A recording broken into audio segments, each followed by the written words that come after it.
Hello and welcome to Midweek Matters. New India's leaders are successful legacy raiders.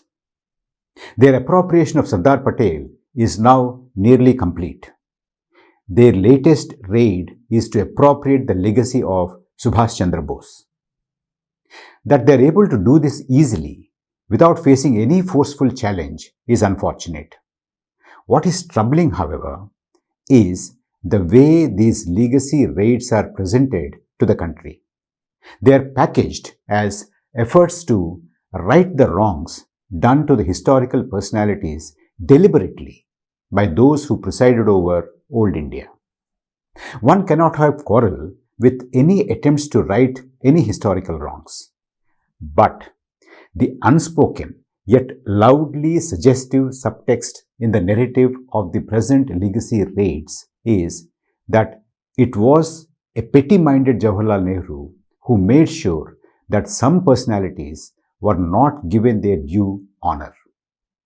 What makes these attempts suspect and questionable are the ugly efforts to undermine or even erase the place of Nehru as one of the foremost leaders of our freedom movement and as the primary architect of modern India. Today, I want to share my reflections on these dark attempts by New India's leadership.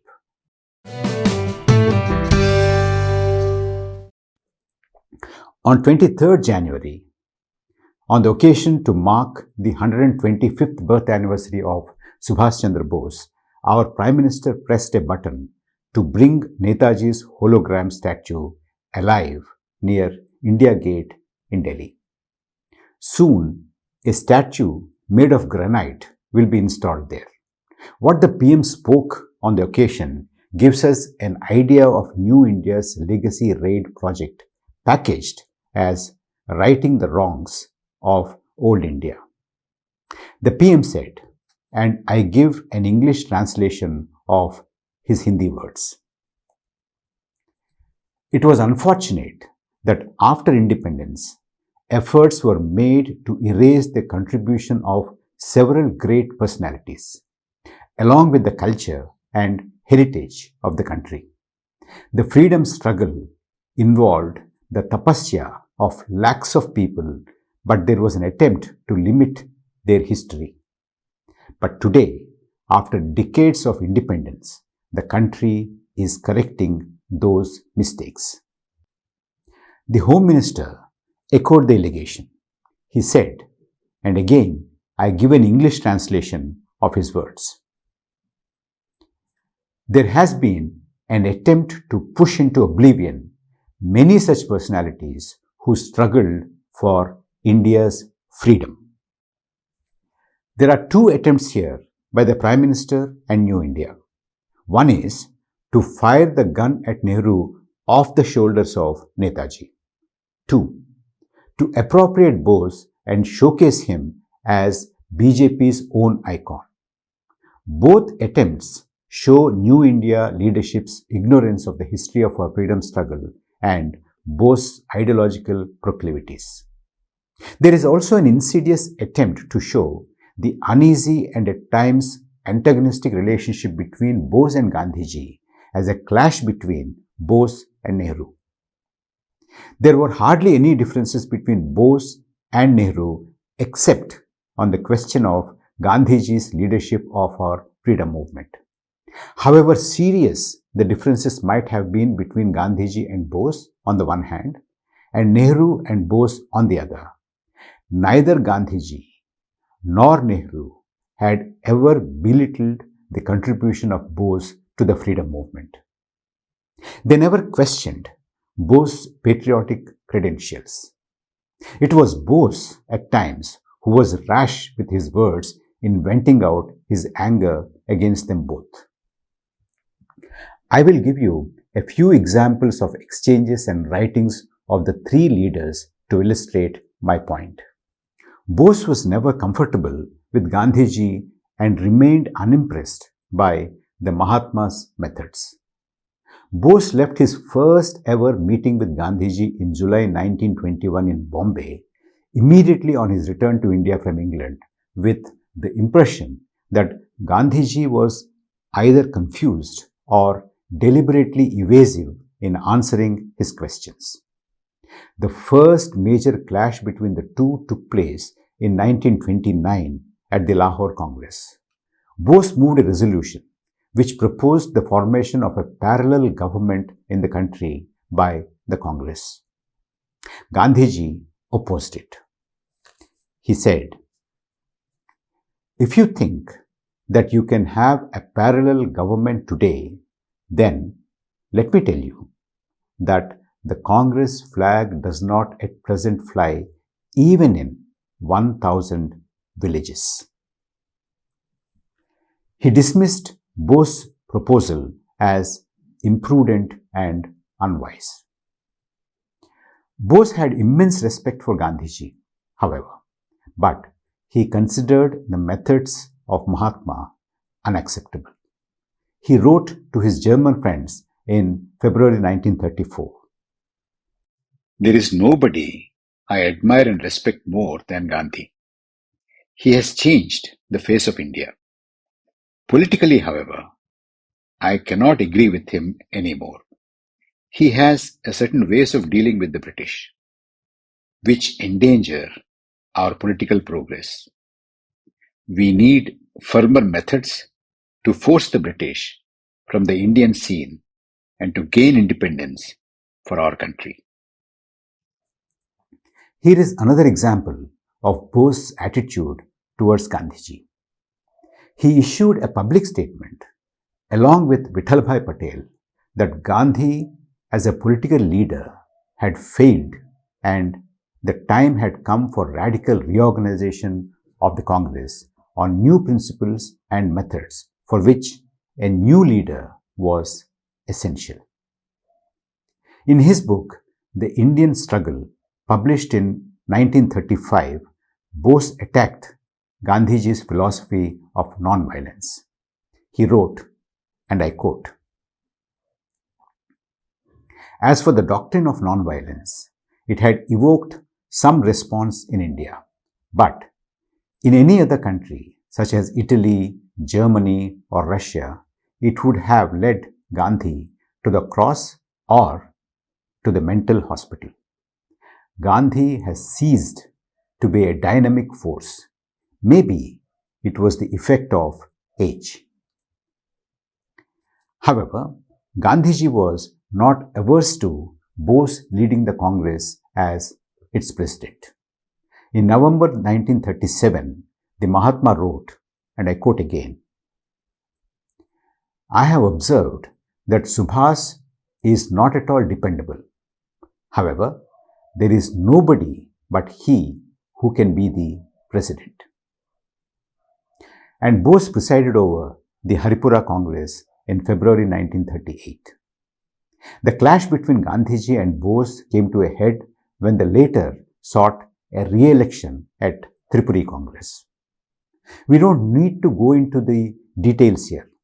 The point is that the differences between Bose and Gandhiji were deep and ideological in nature, with Bose time and again questioning the leadership of Gandhiji. Now, let us turn to the Nehru-Bose equation. Before we proceed, I would like to remind you that Nehru published his autobiography around the same time as Bose brought out his The Indian Struggle. In his autobiography, Nehru devotes 2 chapters and about 40 pages to openly discuss his differences with Gandhiji's outlook and programs. But unlike Bose, Nehru never questioned Gandhiji's leadership, nor did he consider the Mahatma as out of step with Indian reality. Nehru and Bose saw each other as comrades in arms, as like-minded. Nehru collaborated with Bose in everything except in Bose's defiance of Gandhiji's leadership. They both collaborated in challenging Congress leadership on the question of dominion status versus total independence for India. In 1936, when Nehru presided over the Lucknow Congress, Bose urged Nehru to team up with him to rid the Congress of Gandhiites and radicalize the party. In March 1936, Bose wrote to Nehru, and I quote, "Among the front rank leaders of today, you are the one to whom we can look up for leading the Congress in a progressive direction." But Nehru did not oblige. Nehru too faced, after he became president at Lucknow Congress, what Bose was to face later. Except 3 socialists, the rest 12 working committee members resigned, saying that socialist agenda of class struggle will jeopardize the larger political aim of country's independence. The crisis was averted when Gandhiji intervened and pulled up Nehru for his over-enthusiasm, and Nehru's willingness to defer to Mahatma eased the situation then. On the contrary, Bose saw himself as a challenger to Gandhiji. When Bose was arrested, Nehru gave a call to observe 10th May 1936 as Subhas Day in protest against the arrest. This was despite Nehru's misgivings about Bose's perception of the international situation. While in Europe, Bose met with Mussolini, Goring, and other fascist leaders. In newspaper articles and in the Indian struggle, Bose forecast that the next phase in world history will produce a synthesis between communism and fascism. He even hoped that such synthesis could be produced in India. He wanted an unsentimental approach. Whatever strengthens Britain is bad for us, whatever weakens her is welcome, was his position. Vallabhbhai Patel was at loggerheads with Bose on the question of the custody of funds left by his brother Vithalbhai Patel. Nehru refused to endorse the statement issued against Bose by Vallabhbhai Patel and others when Bose sought a re-election at Tripuri Congress.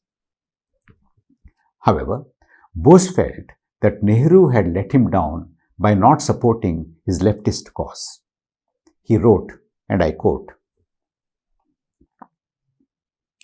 "Nobody has done more harm to me personally and our cause than Pandit Nehru." Bose accused Nehru of vacillation, riding on 2 horses, and joining the rightist camp. The essence of the differences between Bose and Nehru was on the question of Gandhiji's leadership. While Nehru deferred to the Mahatma, Bose wanted to dislodge Gandhiji. From 1928 until Bose's death, the polar opposites to him were Gandhiji and Vallabhbhai Patel. It was not Nehru, but the new India and its legacy-raiding leadership are unmindful of this. Or perhaps they themselves do not know about it. They want us to ignore that. And they also want us to ignore that ideologically, Bose saw himself as a left-wing radical and had much in common with Nehru. His views on the Hindu-Muslim question were completely opposite to the ones held by the leadership of our new India. Let me quote what Bose said in his The Indian Struggle. "With the advent of the Mohammedans, a new synthesis was gradually worked out. Though they did not accept the religion of the Hindus, they made India their home and shared in the common social life of the people, their joys and their sorrows. Through mutual cooperation, a new art and a new culture was evolved. A categorical disapproval of New India's penchant for frequently alluding to Aurangzeb and Tipu Sultan as dog whistles. If New India takes Patel as its icon, Bose doesn't fit in its pantheon. In fact, Patel, who detested the RSS and Hindu Mahasabha, himself cannot be its icon at any rate. And if Savarkar and Godse are its icons, Gandhiji cannot be. But the new India has concocted a folklore which recruits Gandhiji, Savarkar, Godse, Patel, and now Bose to serve its crafty narrative of patriotism. It is not troubled by the conflicting ideas of India they held as long as it can fire the gun off their shoulders at Nehru. It wants to acquire the credential of patriotism despite staying away from our freedom movement and even collaborating with the British against it. Not burdened by the legacy of participation in the freedom movement, it is a complete stranger to the secular, liberal, and pluralist idea of India that took shape during the glorious struggle. New India's legacy raiding today is an inescapable consequence of its leadership's unbearable lightness of being absent in the freedom movement. That's all for this week. We'll be back again next week, Wednesday, lunchtime at 1 o'clock. Stay safe and do take good care of yourselves and all your loved ones. Until then, bye.